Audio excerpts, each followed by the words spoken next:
En este video analizaremos la razón de división de un segmento y vamos a ver qué es lo que significa. Cuando nosotros hablamos de una razón, hablamos de un tema que de hecho ya conocemos.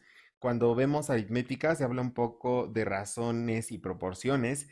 Entonces, en geometría analítica, esta razón nos sirve para dividir un segmento cuando nosotros lo que sabemos es esa razón o alguna condición. Entonces, es muy importante que tomes en cuenta que la razón de división, de manera muy coloquial, lo que se hace es comparar dos cantidades, en este caso longitudes, y nosotros mediante esta razón vamos a poder encontrar después las coordenadas de ese punto si es que no las sabemos. Bien, es muy importante que aquí tomes en cuenta el orden en cómo están colocados los puntos. En este caso lo estoy haciendo de manera alfabética o lo vamos a hacer de manera alfabética. Tenemos aquí un segmento y va desde A hasta B. Y es muy importante que las coordenadas del punto 1, es decir, x1, y1, sea A y B tenga las coordenadas x2, y2.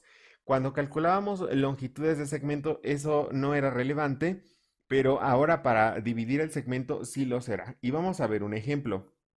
Si yo quiero encontrar la razón de división de este segmento, ahora vamos a ver que la distancia o la longitud desde A hasta P, en este caso es 2. Yo puse este segmento que esté horizontal a propósito, entonces aquí sería 2. Bien, y la distancia desde P hasta B, en este caso sería 4. Es decir, la razón de división de este punto es 2 cuartos o un medio. Y de esta manera nosotros ya hemos obtenido la razón de división. Pero ahora vamos a ver qué pasaría si es que te hubieras equivocado y hubieras hecho esto de manera incorrecta. Que hubieras colocado invertidas estas distancias. En este caso nos hubiera quedado al revés. Esta distancia, que son 4, entre esta distancia, que son 2. Y nos hubiera dado 2. Y si te das cuenta, no es la misma proporción. Eso, ¿qué hubiera sido cierto? Si este punto se hubiera encontrado a 2 centímetros de B. Es decir, que estás comparando en realidad estas proporciones. Si te das cuenta, esto es 4 sobre 2.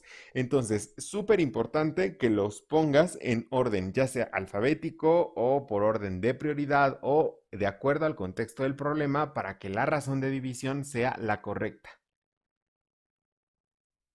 Tenemos aquí un ejemplo y entonces nosotros tenemos dos puntos.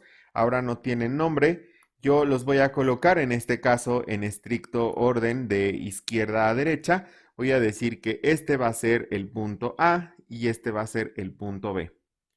Supongamos que yo digo que quiero que colocar un punto que se encuentre a 1 centímetro de distancia del punto A.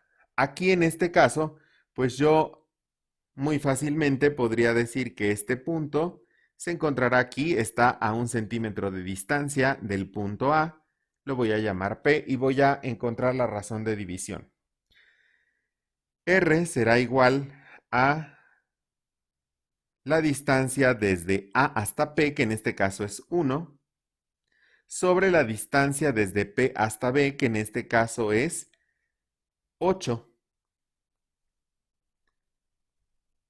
Está a propósito colocado de esta manera para que podamos muy fácilmente encontrar la razón de división. ¿Qué pasaría si, por ejemplo, ahora yo quisiera colocar el punto exactamente a la mitad de ese segmento? Como se puede ver, este segmento mide 9 centímetros. Lo puse, repito, a propósito para que se pudiera ver muy fácilmente.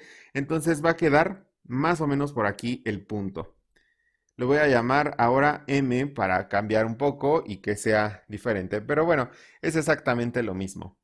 R en este caso sería la distancia existente desde A hasta M, que para mi caso la distancia es 4.5 y sobre la distancia de M hasta B, que en mi caso también sería 4.5.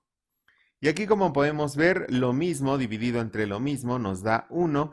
Y entonces, cuando dividimos un segmento a la mitad, la razón de división es 1. Y eso pasaría si este segmento tuviera cualquier distancia o cualquier longitud.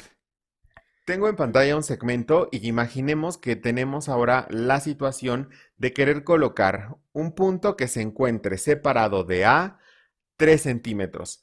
Lo que sabemos de ese segmento es que mide 10. Entonces, ahora es más difícil colocar exactamente el punto. De hecho, ese es el problema por el cual estamos analizando qué significa una razón de división, porque más tarde vamos a tener que encontrar las coordenadas de un punto sabiendo esa razón de división. Entonces, ahora sabemos que este segmento mide 10 unidades. Aquí tengo su longitud y entonces lo que quiero es colocar un punto que se encuentre separado de A 3 centímetros. Entonces, si yo hiciera eso, ahora no lo puedo colocar, pero suponiendo que aquí este punto quedara, yo al saber que desde A hasta B mide 10 y que yo quiero que de A a P haya 3 centímetros, entonces yo puedo saber qué distancia existe desde P hasta B. En este caso son 7. Entonces R valdría 3 séptimos, porque es la distancia de A hasta P sobre la distancia de P hasta B. Bien, ya tengo esa razón de división. Y eso lo podría hacer para cualquier otro punto. Supongamos que en este mismo segmento quiero encontrar otro punto. Ahora quiero que se encuentre separado de B 4 centímetros. Entonces, de B hasta este punto que voy a llamar Q, quiero que se encuentren a una distancia de 4 centímetros o de 4 unidades. Entonces, de A hasta Q existirán 6 unidades o 6 centímetros. Por lo tanto, la razón de división será de la distancia desde A hasta Q, que serían 6, sobre la distancia de Q hacia B, que sería 4. Y que podríamos simplificar incluso esta fracción como 3 medios. Y bien, ya hemos encontrado la razón de división de este segmento. Eso sería todo por este video. Espero que te haya servido para entender qué significa esta razón de división para que después puedas ocuparla para resolver algunos problemas.